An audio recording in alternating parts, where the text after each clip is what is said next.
नमः सिद्धेभ्यः। आप सभी को जय जिनेन्द्र। आइए हम 36वें श्लोक का उच्चारण और अर्थ समझने का प्रयास करते हैं। पहले उच्चारण देखेंगे। उन्निद्र हेम नव पंकज पुंज कांति। पर्युल लसन नख मयूख शिखाभि रामौ। पादौ पदानि तव यत्र जिनेन्द्र धत्तः। पद्मानि तत्र विबुधाः परिकल्पयन्ति। तो देखिए, इन शब्दों का उच्चारण करने के बाद हम आचार्य महाराज ने जो बात कही है उसको श्लोक के माध्यम से समझने का प्रयास करते हैं। आचार्य महाराज यहाँ वर्णन कर रहे हैं स्वर्ण कमलों की रचना का, कि जब जब भगवान का विहार होता है तो स्वर्ण कमल देवों के द्वारा रचे चले जाते हैं उनके चरणों के नीचे। क्या कहते हैं? पादौ यानी दोनों चरण, पदानी यानी कदम, तव यानी आपके, जब आप दोनों चरण धत्ता यानी धरते हैं, यत्र यानी जहां। हे जिनेन्द्र भगवान, यत्र यानी जहां आप पादौ पदानी दोनों चरण रखते हैं, धरते हैं, धत्ता यानी धरते हैं, तत्र तत्र यानी वहां, तत्र यानी वहां। विबुधा, विबुध यानी होता है देवता, और विबुधा यानी बहुत सारे देवता, देवतागण। परिकल्पयन्ति संरचना करते हैं, परिकल्पना करते हैं, रचना करते हैं। किसकी? पद्मानी कमलों की। कमलों की रचना कौन करते हैं? विबुधा यानी देवतागण। अर्थात यत्र जहां, तव यानी आप, आपके पादौ पदानी दोनों चरण धत्ता यानी धरते हैं, रखे जाते हैं, तत्र वहां पद्मानी कमलों की विबुधा यानी देवतागण परिकल्पयन्ति रचना करते हैं। ठीक है, दो पंक्ति में ये बात कही गई। अब आगे की ऊपर की जो दो पंक्ति है उसमें ये बताया गया कि आपके चरण कैसे हैं। तो कहते हैं उन्निद्र हेम नव पंकज पुंज कांति। कांति है, किसकी कांति के समान है आपके चरण? उन्निद्र यानी होता है खिले हुए, उन्निद्र यानी खिले हुए। हेम का अर्थ होता है स्वर्ण, हेम का अर्थ स्वर्ण, खिले हुए स्वर्ण के। नव यानी नवीन, नव यानी नवीन। पंकज यानी होता है कमल, कमल का दूसरा नाम पंकज है। पुंज, पुंज यानी समूह। खिले हुए स्वर्ण के नवीन कमलों के समूह की कांति के समान है आपके चरण।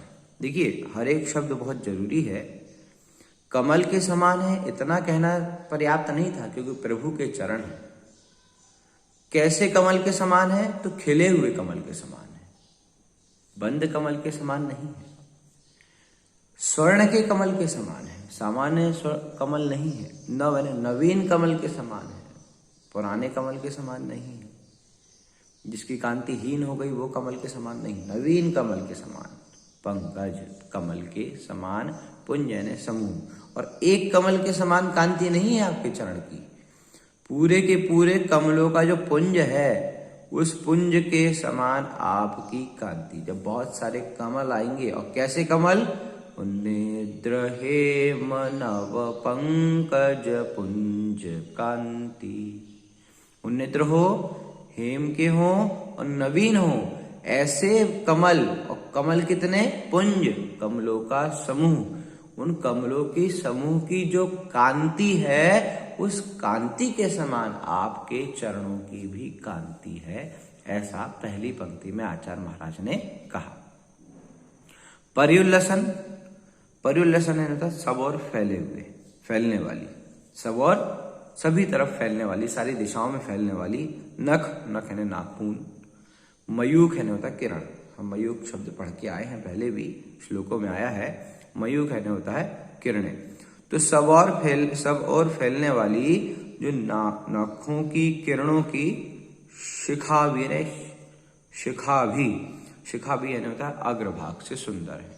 मतलब नाखून से जो है, जो नाखून है, जो नख है, उससे जो किरणें निकल रही हैं, उससे भी, उस नखों के किरणों से भी आपके चरण जो है वो सुशोभित हो रहे हैं। तो अर्थात यहाँ पर दो बात कही गई कि एक तो उन्नेत्र हेम नव पंकज पुंज कांति, और दूसरी पर्युल्लसन फैल रही है, नखों से जो चारों ओर किरणें फैल रही हैं, उससे भी आपके चरण सुशोभित हो रहे हैं। तो यहाँ पर दो पंक्ति में चरण कैसे हैं ये बताया गया, और नीचे की दो पंक्ति में देवों द्वारा जो कमलों की रचना होती है उसको बताया गया। कोई भी कठिन शब्द यहाँ पर आपको अगर लगता है तो आप हमें पूछ भी सकते हैं।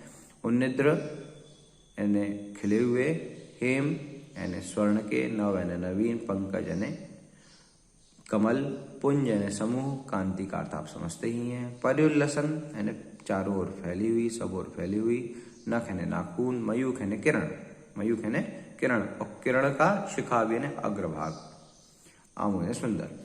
पादौ दोनों चरण, पदानी धरते हैं, पदानी यानी कदम, जो कदम है चरण रखते हैं उसको कहते हैं कदम।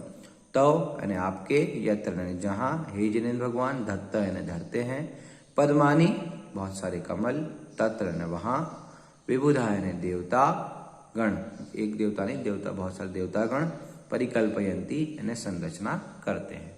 तो अर्थ इतना ही हुआ कि जहाँ जहाँ आपके चरण रखे जाते हैं वहाँ वहाँ देवता गण स्वर्ण कमलों की रचना करते हैं। और क्या, आपके चरण कमल कैसे हैं? आपके चरण कमल खिलते हुए स्वर्ण के नवीन पंकजों के पुंज के समान आपके चरण कमलों की कांति है, और चारों ओर फैलने वाली जो नख की किरणें हैं उस किरणों के शिखा भी यानी अग्रभाग से सुंदर आपके चरण हैं। मतलब वो चारों ओर जब किरणें फैल रही है ना नख से निकली हुई, तो वो भी दृश्य मनोहारी लग रहा है। इस प्रकार का अर्थ यहाँ पर कहा गया। अब हम एक साथ इसका वाचन करते हैं श्लोक का। उन्निद्र हेम नव पंकज पुंज कांति, पर्युल्लसन नख मयूख शिखाभिरामौ, पादौ पदानि तव यत्र जिनेन्द्र धत्तः, पद्मानि तत्र विबुधाः परिकल्पयन्ति। आगे के श्लोक के अर्थ को हम अगले वीडियो में देखेंगे। तब तक के लिए जय जय।